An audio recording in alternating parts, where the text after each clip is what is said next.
All right.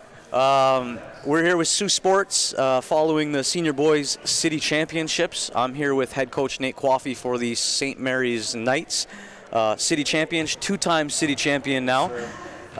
Coach, congratulations, and Thank you. just give me your initial thoughts on the game. I thought we started the game off and just set the tempo. We came out and we pressed because I told them, listen, we're going hard at the start. We want to end this thing early. We want to just push the tempo. Everybody knows us. We play fast. We play up and down. We like to get a lot of transition steals, transition buckets.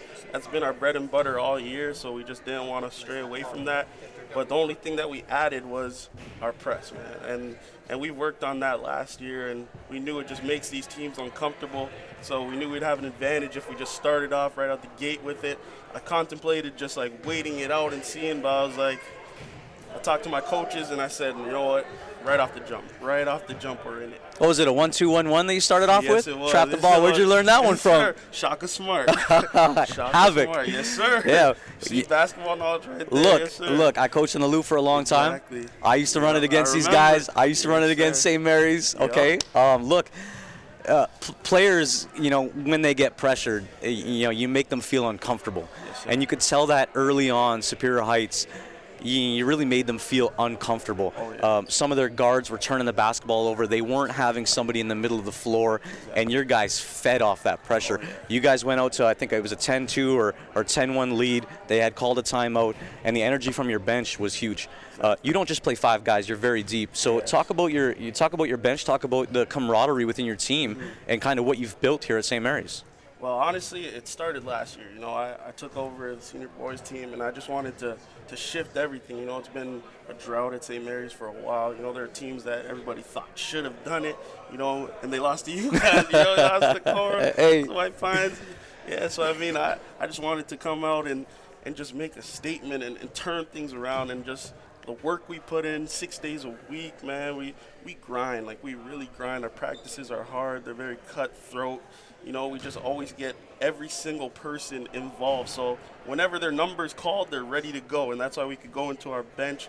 Just like, skill development from the start of the year. We work on these things because I want everybody ready, because you never know if you have to sub out five guys in a row. Like, I'll sub out my entire starting lineup if they're not playing well. Injuries and whatnot, right? You never know what's going to happen along the road. So I tell these guys, listen, you got to be ready. Got to be ready to go. And as you've seen, we rolled through a lot of guys even early. I wanted to shorten the bench, but I still got guys in. Most teams, like, I was watching the semifinal game, and I don't think I saw any subs. The other semifinal, Superior and Cora, and I was like, you know what? That's our strength. We got guys that are ready to go. Yeah. And we could throw them in there. Especially if you're going to press and you want to press all game, right? You can't press with five guys. You got to go 7, 8, 9, 10 deep. Do you spend a lot of time in practice? Is your 6th through 15 as competitive as your 1 through 5? So your practices is really where you lay the groundwork and the foundation for what we see on the court. Yes, they are. So I make sure I split up our bottom guys with the top guys, so they get a taste of playing with the starters. They get to know how our top guy is going hard. Our top guy brings them over, starts to talk to them. We got a lot of leaders on our team. So, that's what starts in practice, just having those guys that you may not think are going to get in the game. They're in there grinding it out with our starters and everything. And it's just a battle by everybody in practice. If you were to see one of our practices, it's a dogfight every day, And, like, I let things slide, I'm kind of like more modern. I'm sure you're the same way. You let things go, it gets chippy in practices, but there's no love lost. Everyone just comes back together. We gel as a team, and that's it. At the end of the day, you're all wearing the same jersey, right? So if your practices can be harder than your games, you have a really special team. Exactly. We talked about some of the fifth years and some of your veteranship. I haven't had a chance to see a lot of you guys play this year. Obviously, through the city and rumor and talks amongst, I've heard that you guys are really good. Kirby Ocampo stood out for me as a basketball guy.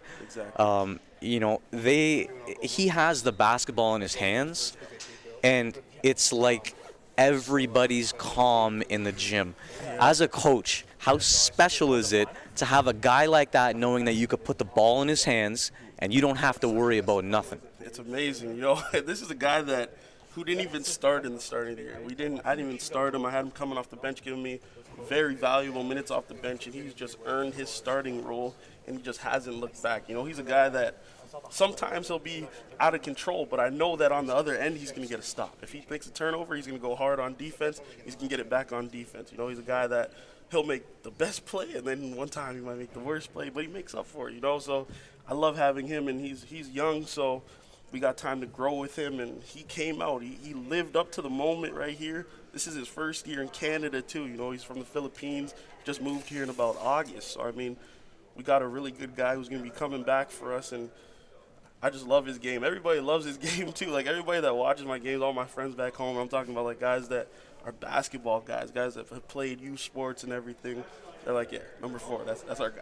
That's our guy. You know, I've been very fortunate to have, you know, in some of our special runs, the point guard is always your leader. And for somebody to come in that didn't start, he probably controlled practice.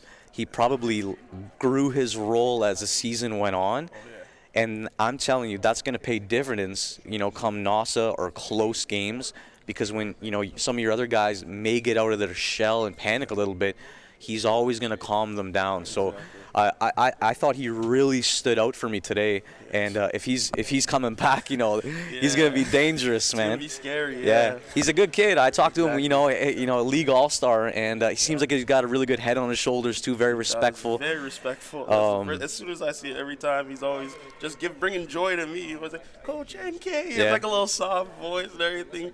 So respectful, you know, he's a great kid. And all of these guys, 1 through 16, man. My team, I wouldn't trade them for anybody. I'll go to war with any of these guys for them. And I always tell them, I always ride for them. Those are my guys. I don't care who it is. And that's just me as a person. You know, I'm a very loyal person. I got you, so I expect you to get me, you know, have my back. And I'm sure all of them have my back as well. Coach, you know, you kind of touched on it earlier, especially in your medal ceremony. You started off last season 0-4. You found a way to rally and win a city championship last year. You're 2-time champs now, like we said. What was the expectations and the conversations that happened when you formed your team in October, November? What's the ceiling for this team? I told them, listen, I don't know about you guys, but I want to be a team that medals at OFSA. I want to medal at OFSA. That's setting the bar high. You know, I set it high from the jump. I said, we got a team that could possibly do that. You know, if we really lock in and play our game, we could possibly medal at NASA, or OFSA, sorry. I could see that happening, you know, and we've been to some very strong tournaments with AAA talent, you know.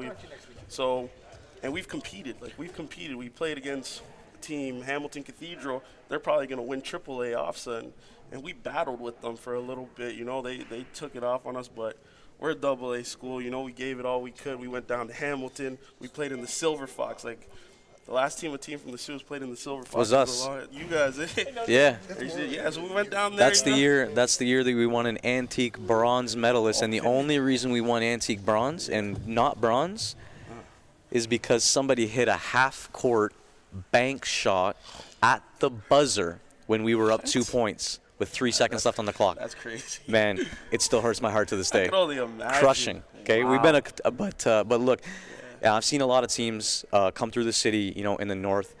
You guys looked posed for a NASA run.